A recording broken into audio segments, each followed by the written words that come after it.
Hello everyone, welcome back to Miney's Corner. আজি আপোনালোকলৈ এটা মই আনবক্সিং ভিডিও আনিছো। কিহৰ আনবক্সিং কৰিম জানেনে? মেখেলা চাদৰৰ।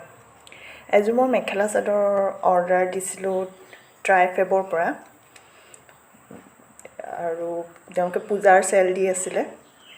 ভাবিলো পছন্দ হোৱাত এজো ময়ো অৰ্ডাৰ দিলো। আহকচোন চাও।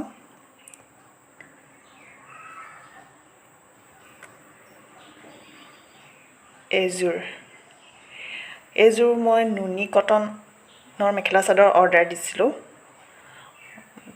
ফটো যেনেকৈ দেখিছিলো তেনেকৈ আহিছে। আৰু কাপোৰটো চুই মই ভালেই পাইছো।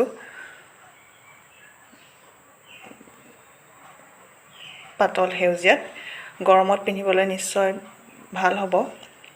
নুনি কাপোৰতকৈ নুনি বাই নুনিতকৈ মানে কটন নুনি কাপোৰবোৰ পিন্ধিবলৈ গৰমত যথেষ্ট ভাল।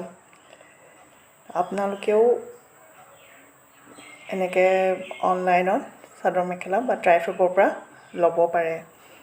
যেটো তেওঁলোকৰ কাপোৰৰ কোৱালিটি মই যথেষ্ট ভাল দেখিছো। এইটো হৈছে পটি, এইটো হৈছে ব্লাউজ পিস।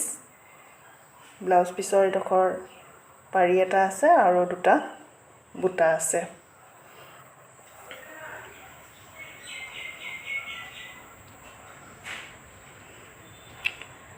আৰু এটা ভাল ট্ৰাইফেবৰ তেওঁলোকে কোনো শিপিং চাৰ্জ নলয়। সম্পূৰ্ণ ফ্ৰী শিপিং কৰে তেওঁলোকে। এয়া চাওক মই পিন্ধি দেখাইছো। আপোনালোকে যদি ভাল পাইছে নিশ্চয় কমেন্ট কৰিব আৰু ভিডিওটো ভাল লাগিলে নিশ্চয় সাবস্ক্ৰাইব কৰিব বুলি মই আশা ৰাখিলো। ধন্যবাদ।